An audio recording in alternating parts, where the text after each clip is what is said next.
네. 귀한 찬양을 감사드립니다. 이 시간에 하나님께서 우리에게 주시는 하나님의 말씀을 봉독하겠습니다. 구약성경 출애굽기 말씀입니다. 구약성경 출애굽기 4장 1절에서부터 5절까지의 말씀입니다. 출애굽기 4장 1절로 5절까지의 말씀을 우리 한 목소리로 힘차게 합독하도록 하겠습니다. 그러나 모세는 이렇게 말씀을 드렸다. 그들이 저를 믿지 않고 저의 말을 듣지 않고 주님께서는 너에게 나타나지 않으셨다 하면 어찌합니까? 주님께서 그에게 물으셨다. 내가 손에 가지고 있는 것이 무엇이냐? 모세가 대답하였다. 지팡이입니다. 주님께서 말씀하셨다. 그것을 땅에 던져 보아라. 모세가 지팡이를 땅에 던지니 그것이 뱀이 되었다. 모세가 그 앞에서 피하니 주님께서 모세에게 말씀하셨다. 너의 손을 내밀어서 그 꼬리를 잡아라. 모세가 손을 내밀어서 꼬리를 잡으니 그것이 그의 손에서 도로 지팡이가 되었다. 주님께서 말씀하셨다. 내가 이렇게 해서 이적을 보여주면 주 너의 조상의 하나님 곧 아브라함의 하나님, 이삭의 하나님, 야곱의 하나님이 너에게 나타난 것을 믿을 것이다. 아멘. 이 시간에 내 손에 있는 것이 무엇이냐라는 제목으로 담임 목사님 말씀 전하실 때 큰 은혜의 시간 되시기를 축복합니다. 네. 네, 할렐루야. 네. 우리 권사님이 저 찬양할 때마다 하나님의 손을 꼭 잡고 일으켜 주시는 은혜가 있기를 바랍니다. 네, 우리도 하나님께 우리 형편을 아뢰고 기도하고 찬양할 때 하나님 일으키시는 역사가 동일하게 있게 되기를 주님의 이름으로 축복합니다. 다음 주일부터 우리 다음 세대 유치부, 유초등부, 중고등부가 자체 모임을 같이 갖게 되어집니다. 조금 코로나가 진정 아직까지는 안 되고 있습니다만은 그래도 위험성은 언제나 있는 것이고 우리가 우리 믿음을 지키는 게 훨씬 더 중요하겠다. 앞으로 또 위드 코로나라는 오늘 칼럼도 썼지만은 정책이나 여러 가지 내용들이 그런 방향으로 흘러가는 것 같아서 이제는 코로나와 함께 사는 듯한 그 속에서 우리가 코로나를 돌파하는 믿음으로 살아야 될 시기들이 점점 오고 있지 않나 그런 생각을 갖게 되어집니다. 그 생각이 들었어요. 믿음의 전성 그렇게 얘기하는데 전성이라는 것은 위에 있는 것이 밑으로 전달되는 게 전성입니다. 부모에게 자녀에게 믿음이 전성되려고 하면 첫째로는 부모가 믿음이 있어야 되는 거죠. 자녀들이 자라나면서 말은 안 해도 다 봅니다. 우리 엄마 아빠는 조금만 코로나가 뭐 어쩌고 저쩌고 하면 교회 안 가더라. 이런 얘기 들으면 자녀가 벌써 부모에게서 받을 믿음이 없다는 걸 알아요. 그러니까 좀 어려워도 하나님 앞에 믿음으로 사는 모습을 부모님들이 좀 보여주셔야 합니다. 오늘 가정에서 예배를 드리는 분들이 많이 계실 겁니다. 교회에서 못지않게 잘 드리는 분들이 계실 수 있습니다. 또 몸이 아프고 기저질환이 있고 또 어려워서 이 교회당에 못 오시는 분이 계시지만 특별한 이유 없이 교회당에 오셔서 예배를 드리지 못하는 분들이 계신다면 그거는 코로나의 문제가 아니라 믿음의 문제입니다. 본인이 신앙의 양심에 잘 손을 얹고 기도하시 생각해 보면 이게 코로나 때문인가 아니면 내 믿음 때문인가 그 판가름이 날 거예요. 그러니까 앞으로는 웬만하면 교회에 와서 예배 드릴 수 있도록 그렇게 하시는 게 제가 볼 때는 좋을 것 같습니다. 동의하시면 아멘. 그래서 예배를 회복하고 신앙을 회복할 수 있도록 그렇게 하셨으면 좋겠습니다. 저는 마음에 솔직하게 영상 예배 아직까지 하고 있지만 어느 시점이 되면 그걸 끊어야 될 때가 올 것 같다. 이런 생각을 마음속에 좀 가질 때도 있습니다. 피치 못할 형편으로 교회 못 오셔서 예배 드리는 분들이 계실 수는 있지만 그게 오히려 성도들의 신앙생활을 방해하는 요소도 조금은 있지 않겠나. 솔직한 마음으로 그런 생각도 조금은 들거든요. 그래서 어려운 시기에 불가피하게 우리가 그렇게 가고 있지만 우리가 정상적으로 하나님 앞에 몸을 들여서 예배할 수 있도록 힘써야 되고, 또 가정에서도 예배 드릴 때에 교회에서 못지않게 경건하게 예배 드릴 수 있는 그런 은혜가 있으면 참 좋겠습니다. 우리 다음 주일날에는 우리 가족들이 함께 와서 예배 드리는 그런 모습들이 많이 보여줄 수 있는 그런 은혜가 있으면 좋겠습니다. 우리 다음 세대들 우리 성경 읽기 열심히 하고 계신 친구들이 많이 있을 걸로 그렇게 믿어요. 창세기, 출애굽기 또 이렇게 읽었습니다만은 우리 9월 달에는 한번 여호수아서도 한번 읽어보시면 좋겠어요. 그래서 여러분 자체 모임을 하게 될 때 시상도 하고 그렇게 할 테니까 성경 많이 읽으시고 또 기도도 많이 하시고 그렇게 하시는 우리 믿음의 다음 세대가 되셨으면 좋겠습니다. 지난 한 주간 잘 사셨어요? 잘 사셨어요? 성경도 좀 읽으시고 기도도 좀 하시고 그렇게 하셨어요? 잘 사셨다며? 잘 사셨다며. 가정 목장 모임 꼭 하세요. 일주일에 한 번 정도는 말씀을 놓고 가족들이 함께 모이는 거 하십시오. 주중에도 가족들이 함께 모여서 기도하고 예배하는 거 참 좋습니다만 가장 기본적인 거 가족들이 함께 모여서 주일 저녁에 목장 모임 하는 거 한번 하시면 가정에 영적인 기류들이 많이 흐르게 됨을 여러분 느끼게 될 겁니다. 자, 오늘 여러분 말씀의 제목이 뭐라고 적혀 있습니까?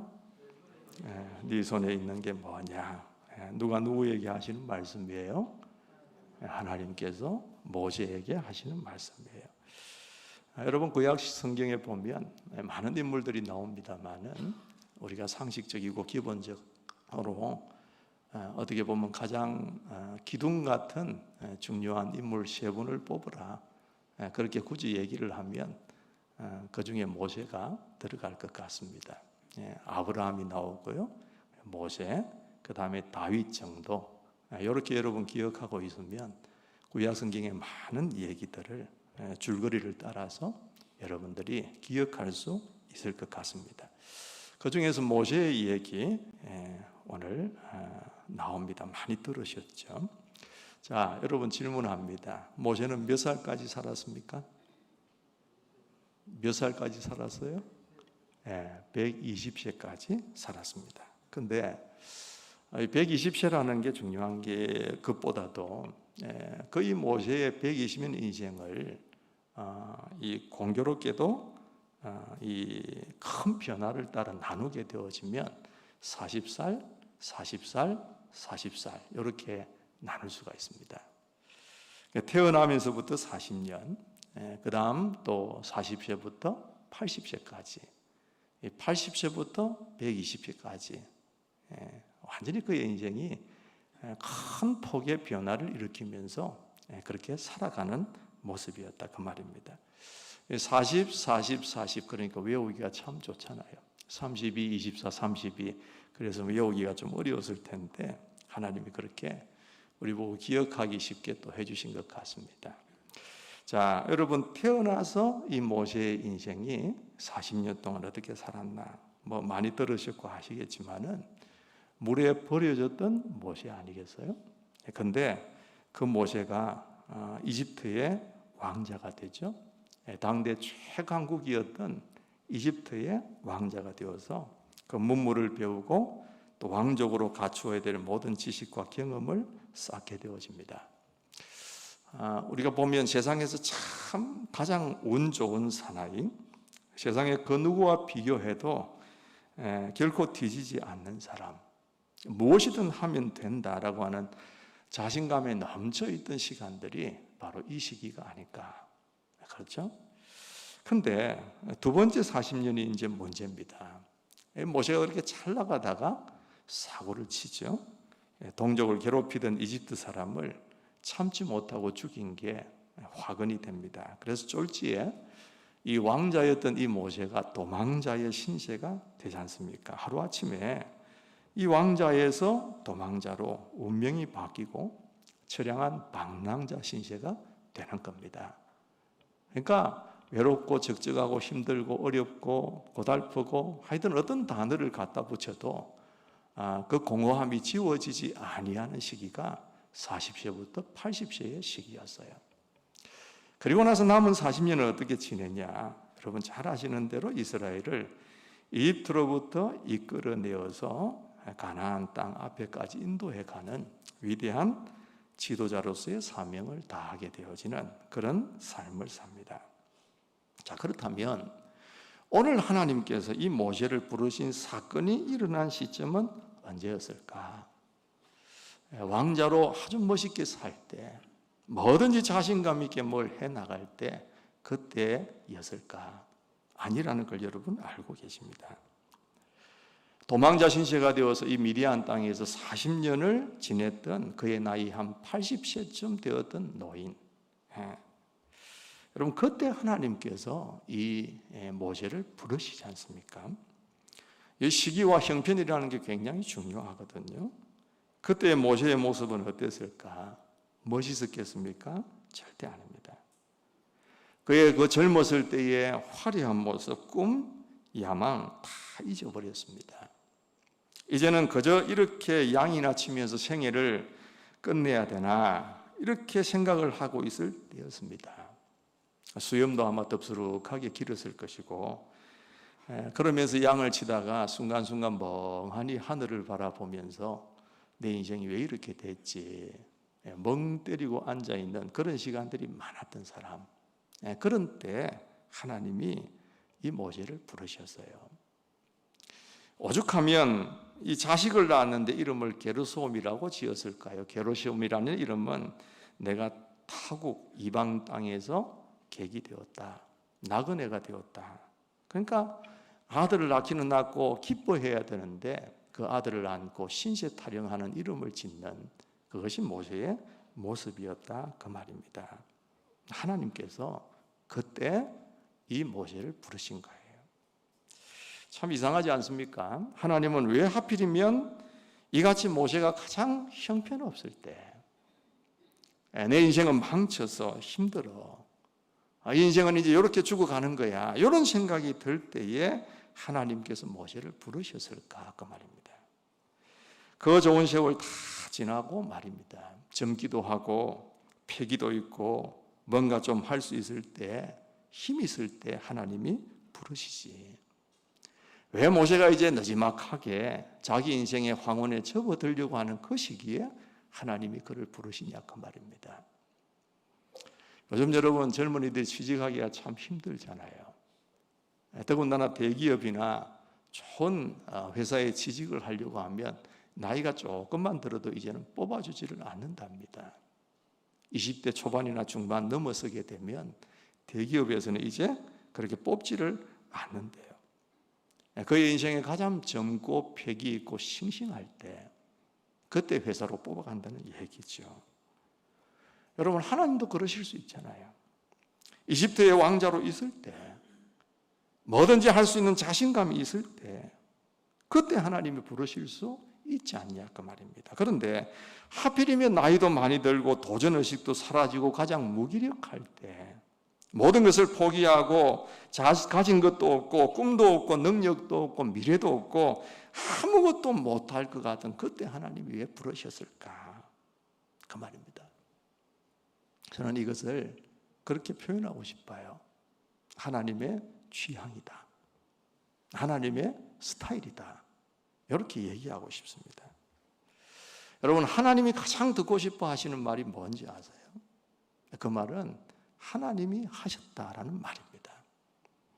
그래서 사람들이 하나님의 은혜입니다 그렇게 말하는 걸 하나님은 제일 듣고 싶어 하시는 거예요. 한번 해보시죠. 하나님이 하셨습니다. 하나님의 은혜입니다. 하나님이 도우셨습니다. 하나님이 다 하신 겁니다. 이런 말을 하나님은 듣고 싶어 하시는 거예요. 그래서 하나님은 자기가 힘이 있고 능력이 있다고 큰 소리 치는 사람 쓰는 거 싫어하세요.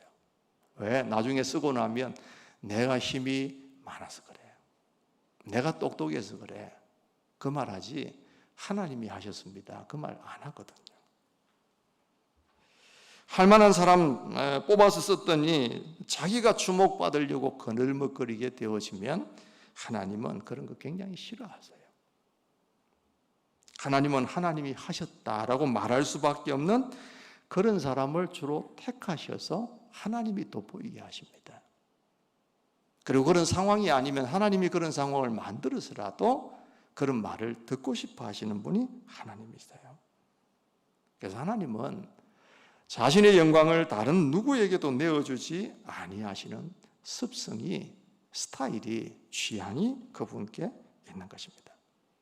자, 여러분, 가끔씩 얘기하는 거지만 성경에 보면 하나님께서 일으키신 기적들이 참 많이 나와요. 그런데 그 기적들 가운데서 사람들이 예측할 수 있는 일들이 일어나는 법이 없습니다. 누가 그 홍해를 가를 것이라고 예측을 했겠습니까? 못합니다. 그런 일이 일어나는 법이 없었어요. 하나님이 아마 이런 일을 하셔서 기적을 일으키실 거야. 이미 예견된 기적은 없어요. 전혀 사람들이 상상하지 않고 있을 때 상상할 수 없는 방법으로 하나님은 그렇게 일을 하세요. 그리고 또 한 가지는 보면 하나님이 한번 쓰셨던 방법은 그 다음에 다시 사용하시는 법이 잘 없어요. 예를 들어서 전쟁 같은 걸 보십시오. 이스라엘 백성들이 전쟁하는데 이길 수 있는 여건이 전혀 못 됩니다. 그런데 하나님께서 그 전쟁을 이기게 하시거든요. 그런데 무슨 방법을 쓰시느냐? 다 다양한 방법을 쓰세요. 여리고성을 함락시킬 때는 손도 안 대고 싸우지도 않고 하루에 한 바퀴씩 이렇게 일주일 동안 쭉 돌면서 나중에 고함하면 빽 찔렀더니 돌 위에 돌 하나 남지 않고 여리고성이 다 무너지는 역사가 일어납니다. 어떤 전쟁에는 보니까 하나님이 우레를 발해서 그냥 구랑쾅쾅쾅쾅 하면서 그렇게 우레를 발하여서 그들을 어지럽혀 가지고 이스라엘이 승리하게도 하세요. 또 어떤 때는 보면 자기 편들끼리 막 적군들이 싸우고 죽이고 이렇게 하면서 이스라엘은 구경만 하다가 이기는 경우도 있어요. 어떤 경우는 적군들의 눈을 멀게 하기도 하세요. 또 어떤 경우는 엉뚱한 소리, 마치 이스라엘 군대나 혹은 이스라엘을 돕는 군대의 소리들, 발자국 소리 이런 게 확 들리게 함으로써 그 적군들이 야, 우리를 어마어마한 군대가 싸우러 오는구나 그렇게 착각을 하고 도망가는, 그래서 승리하는 경우들도 있었어요. 그러니까 여러분, 하나님의 연출력이라는 것은 굉장히 대단합니다. 하나님의 지혜가 대단하고 그리고 하나님께서 그 지혜를 이루실 능력이라는 게 얼마나 큰가라는 것을 말씀드리는 거예요. 여러분, 우리가 이 말씀을 통해서 느끼는 게 없습니까? 이 말씀은 우리에게 희망과 용기를 주는 말씀이에요. 왜? 여러분, 세상은 스펙 있고 능력 있는 사람 좋아합니다. 이집트 왕자 같은 사람 좋아합니다. 그래서 이력서의 내용이 화려할수록 좋아합니다. 그래서 그게 없으면 밀리기도 하고 잘리기도 하고 그렇잖아요. 그런데 하나님은 그렇지 않거든요. 스펙 좋은 사람보다 약해도 하나님을 잘 드러낼 수 있는 사람, 그런 사람을 하나님은 뽑으신다는 겁니다. 세상은 자신감 넘치고 패기 있는 사람을 선호하지만 하나님은 다 시들고 자신 없어하고 자존감 낮은 모세 같은 사람을 오히려 포기했다 싶은 그런 사람을 쓰시는 경우가 많아요. 약한 자가 하나님의 강함을 더 드러낼 수가 있기 때문입니다. 어때요, 여러분? 자신을 볼 때 난 참 부족한 두성입니다, 이렇게 생각되는 분들 계시죠. 나에게는 능력이라고는 쥐꼬리만큼도 찾아볼 수가 없습니다. 그렇게 고백할 분도 계실 겁니다. 나는 공부도 잘 못하고 배운 것도 많이 없습니다. 가진 것도 별로 없고 건강도 시원찮고 우리의 부족함과 약함을 늘어놓으려고 하면은 참 많을 겁니다. 그런데 여러분, 꼭 기억하셔야 되는 것은 내가 부족하고 없고 약해서 쓰임 못 받는 경우는 없다는 겁니다. 하나님의 크심에 대한 믿음이 없어서 쓰임을 못 받는 거지. 하나님은 아무리 우리가 약해도 쓰시고자 하나님이 작정하시면 쓰실 수 있는 능력이 하나님이시라는 거 믿게 되시기를 축원합니다. D.L. 무디라고 하는 유명한 미국의 전도자가 있잖아요. 그분은 국민학교도 못 나왔습니다. 그래서 구두 수선하는 수선공이었잖아요. 그런데 이 사람이 하나님이 쓰시니까 어디를 가든지 귀한 복음 전도자의 역할을 감당하고 많은 영혼들을 하나님께 돌아올 수 있도록 했거든요. 그러니까 여러분, 하나님이 도우시면 하나님이 힘이 되시면 됩니다. 지금은 약해도 시냇가에 심은 나무처럼 하나님께 뿌리를 탁 두고 있으면 언젠가는 그 나무가 굵게 자라면서 가지도 치고 잎사귀도 내고 거기에 과실수가 뜨면 많은 과실을 맺는 그런 역사를 하나님이 이루시는 날이 오게 될 줄 믿으시기 바랍니다. 요즘 우리가 시편 말씀을 묵상하고 있는 가운데 있습니다. 다윗의 시가 자주 나옵니다. 그럴 수밖에 없는 게 시편 150편까지 있는 가운데 거의 절반을 다윗이 썼기 때문에 다윗 시가 자주 나오죠.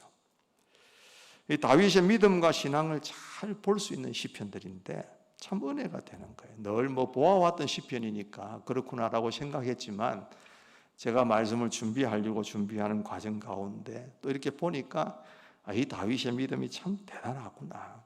역시 다윗이다. 이런 생각을 할 때가 참 많은 것 같아요. 어떤 부분이냐 하면은 하나님을 바라보는데 그냥 바라보는 게 아니에요. 오직 하나님만 바라보는 거예요. 여러분, 하나님을 바라보는 것하고 오직 하나님만 바라보는 것하고 비슷한 것 같지만 굉장히 틀려요. 이 오직이라는 이 한 단어가 굉장한 중요한 역할을 합니다. 여러분, 하나님을 바라보는 것 어렵지 않아요. 그런데 오직 하나님만 바라보는 것은 쉽지 않습니다. 우리는 말로는 환경과 하나님만 오직 바라본다고 하지만은 따져보고 깊숙이 들어가 보면 그렇지 못할 때가 참 많거든요. 수요일부터 계속 제가 말씀해 왔습니다만은 우리는 사람과 환경과 형편을 하나님과 묶어서 동일선상에서 패키지로 보는 거예요. 무슨 말이냐 하면은 자, 돈이 있습니다. 내가 의지하는 사람이 있습니다. 내가 힘내어서 갈 수 있는 환경이 있습니다. 이런 게 주렁주렁 있어요. 그런데 하나님이 그 위에 계시는 게 아니라 하나님이 그것과 동일한 선상에서 함께 있는 거예요. 쉽게 얘기하면 자, 내가 좋아하는, 내가 의지하는 돈이 있다고 칩시다. 자, 돈이 없어졌습니다. 살아가는 환경이 약해졌습니다. 내가 의지하는 정말 나에게 힘이 되는 사람이 사라졌습니다. 그러면 오직 하나님만 의지한다는 말은 뭐냐? 그런 게 뚝뚝 떨어지고 다 없어도 하나님만 계시면 내 믿음은 변치 않고 씩씩하고 용감하게 살아가야 된다는 게 오직 하나님만 바라보는 믿음이에요. 그런데 돈 떨어지고 환경이 떨어지고 사람이 떨어지고 뭐가 떨어지면 그냥 하나님도 같이 떨어지는 거예요.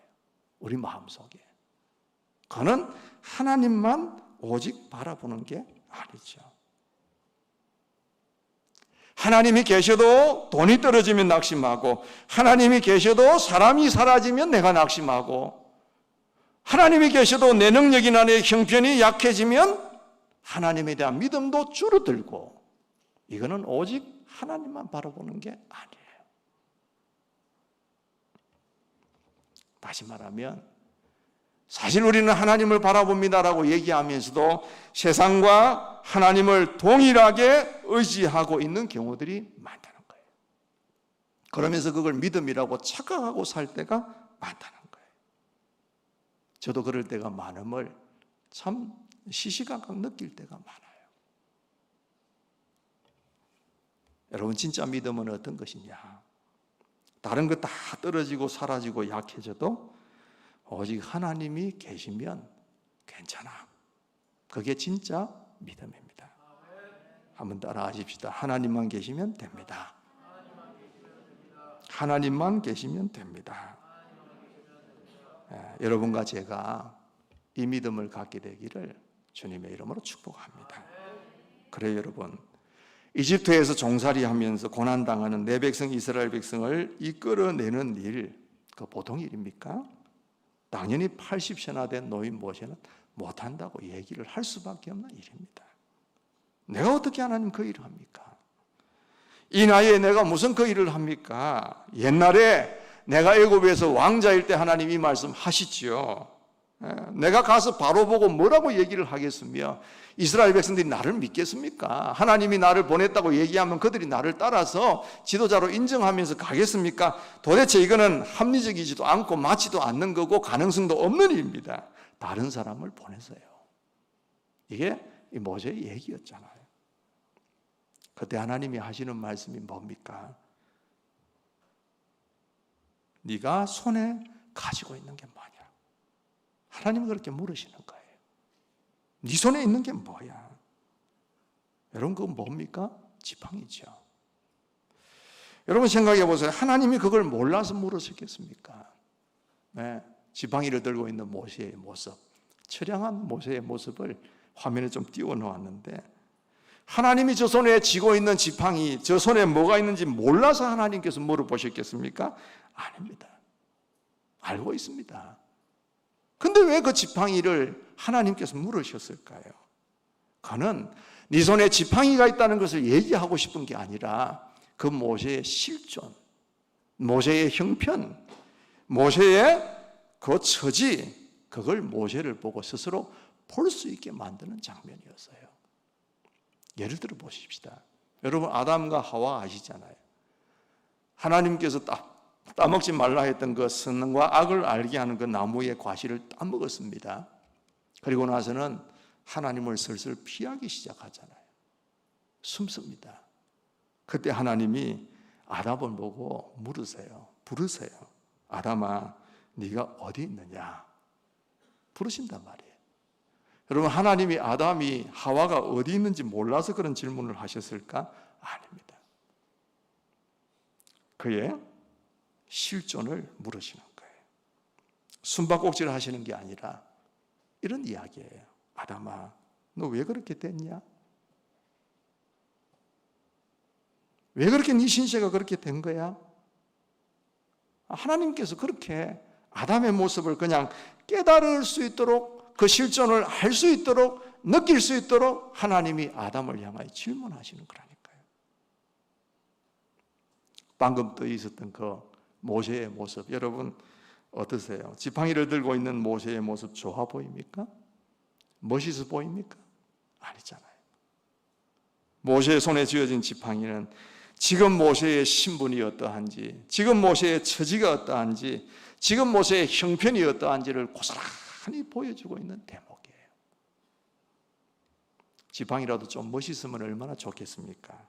그런데 모세의 지팡이는, 여러분 우리는 상상할 때 어마어마한 무슨 지팡이, 권위 있는 지팡이 이런 생각을 할지 몰라도 그런 지팡이라기보다는 짝대기였을 겁니다. 광야에는 제대로 된 나무가 없거든요. 유일하게 시띠나무라고 하는 그런 나무가 있지만 그는 볼품이 없는 그런 나무예요. 화면에 한번 띄워줘 보세요. 시띠나무가 어떤 건지. 그냥 광야에 나무 중에서 그나마 좀 나은 것이고 그나마 조금 고든 나무라고 한다면 이런 나무밖에 없는 거예요. 그 주변을 한번 보세요. 나무 같은 나무가 있습니까? 저게 광야입니다. 그래도 지금 저기에는 나무가 몇 그루 큰 게 많이 있네요. 저 정도도 안 되는 광야들이 훨씬 더 많아요. 그러니까 지팡이 같지 않은 짝대기 하나 들고 앉아서 멍하니 있는 이 모세의 모습, 하나님께서 그 모세를 네 손에 든 게 뭐냐라고 질문하실 때 얼떨결에 지팡이입니다라고 대답은 했지만 사실은 그게 얼마나 이 모세를 처량하게 만들고 비참하게 만들고 부끄럽게 만들고 자존심 상하게 만드는 일인지 모릅니다. 어쩌면 서러움이 북받쳐 올랐을 것 같은 질문일 수도 있습니다. 한때는 영광스러운 왕자였지만 지금은 지팡이 하나밖에 남은 것이 없는 80세 노인 모세의 손, 얼마나 초라하고 얼마나 볼품이 없는가. 그의 남은 것 없는 인생, 그의 공허한 삶을 돌아보게 하는 그의 손이었다는 겁니다. 여러분, 지팡이는 어떤 사람들이 들고 다닙니까? 약한 사람이 들고 다니잖아요. 평범한 사람, 저 같은 정도만 되어도 지팡이 주면 귀찮다고 안 씁니다. 뭐에 쓰겠습니까? 오히려 귀찮죠, 들고 다니기가. 그런데 연세가 드신 분들에게는 의지할 수 있는 게 지팡이입니다. 다리에 힘이 없을 때 혹은 다리를 다쳐서 절 때 그걸 잘 도와줄 수 있는 게 지팡이예요. 어떻게 보면 지팡이는 약한 자의 상징이 되는 것이죠. 그런데 하나님은 그 약한 걸, 그 짝대기, 그걸 그냥 던지라고 하시는 거예요. 자, 하나님이 이 모세를 부르실 때에 여러분 아시죠? 몇 주 전에 우리 최 목사님이 설교하셨는데 떨기나무 불꽃이 그 속에서 하나님의 음성이 들렸잖아요. 떨기나무, 그것도 그냥 가시나무 덩굴처럼 조그마한 그런 나무인데 그게 불이 붙으면 금방 타버릴 텐데 안 타고 불이 활활 솟아오르고 있으니까 모세가 가까이 가서 그걸 보려고 하는데 하나님의 음성이 들리는 거예요. 모세야, 모세야 그러면서 하나님이 제일 첫 마디 하셨던 말씀이 뭡니까? 네 발에서 신을 벗으라 그랬거든요. 이 신을 벗는다는 것은 경외의 상징이 될 수도 있고 당신을 존중한다는 하나님 앞에 나아갈 때에 어떻게 보면 가장 최고의 경외의 표현일 수 있습니다만은 한 걸음 더 나아가서 한번 해석을 해보면 이렇게도 얘기할 수 있어요. 왜 신을 벗으라고 했을까? 네가 지금까지 그 신을 신고 네가 가고 싶은 곳을 다 다녔잖아. 근데 이제는 내가 보내는 사명의 길을 네가 가야 돼. 하나님이 그에게 그 말씀을 하시는 음성이 아닐까, 저는 그렇게 보는 겁니다. 지팡이를 던지는 것도 마찬가지예요. 그 지팡이를 모세가 지금까지 비록 막대기 같은 지팡이지만 유용하게 썼을 겁니다. 양들을 칠 때도 썼을 것이고 때로는 뭘 치울 때도 썼을 것이고 때로는 땅을 두드릴 때 혹은 의지할 때 이렇게 썼을 거예요.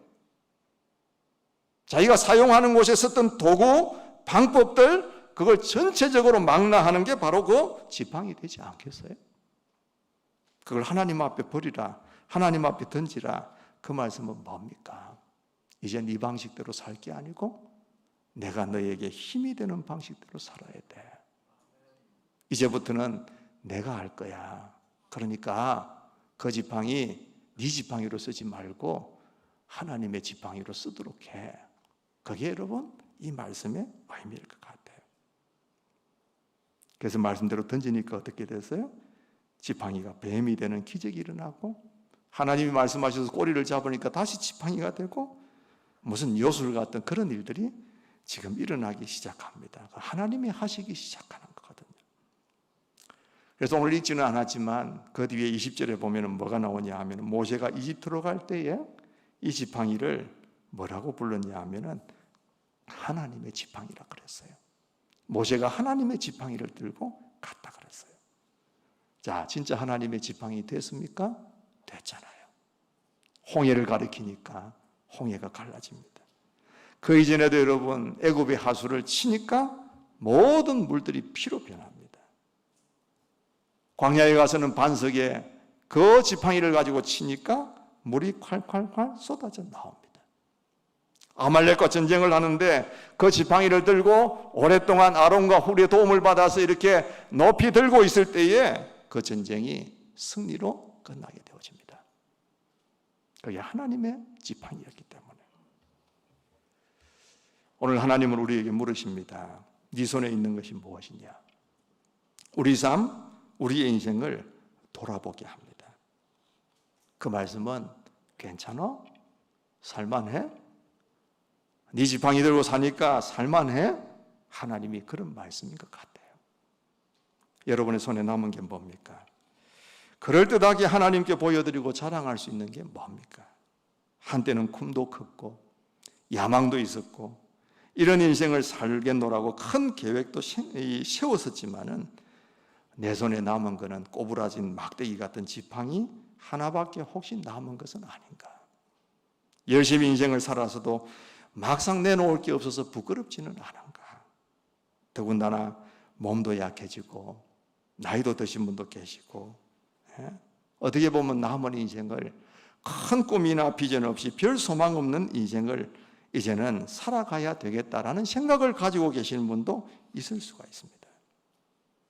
실패하신 분도, 좌절하신 분도, 또 방황하시는 분도 있지 않겠어요. 부지깽이 같은 나무 막대기 하나 들고 서 있는 초라한 내 자화상을 볼 때마다 서글프다는 생각이 드는 그런 경우들도 있을 수가 있습니다. 그런데 그럼에도 불구하고 그 지팡이 하나 들고 그걸 놓지 못하고 그게 무엇인가처럼 휘두르면서 큰 소리 치는 사람도 있을 수가 있겠지요. 그런데 여러분, 사람은 돌아서서 가만히 앉아있으면 참 약한 존재라는 걸 많이 느낄 때가 있습니다. 저도 요즘에는 기도하러 하나님 앞에 딱 앉으면 첫 마디가 그거예요. 하나님, 어쩌라는 말입니까? 하나님, 어쩌면 좋겠습니까? 도대체 나보고 어떻게 하라는 말입니까? 이런 푸념 섞인 얘기가 나올 때가 꽤 많이 있는 거예요. 그런데 그 기도를 하나님의 지팡이로 바꾸는 역사가 일어나게 되면 어떻게 되겠습니까?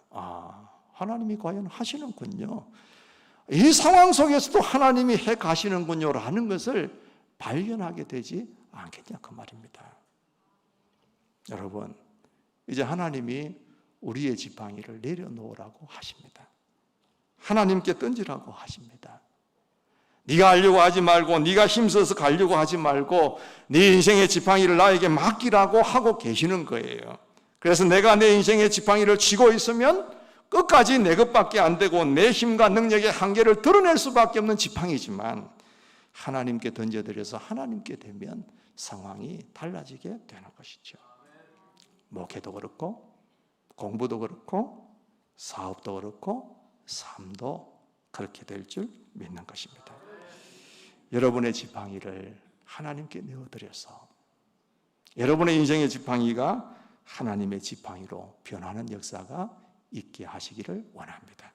그래서 하나님의 지팡이를 잡고 이제부터 내 힘이 아닌 하나님의 능력과 힘으로 남은 인생을 살아간다면 우리 삶에 어떤 고난과 어떤 어려움과 어떤 시련들이 있을지라도 주님의 능력으로 넉넉하게 이어가게 될 줄 믿는 것입니다.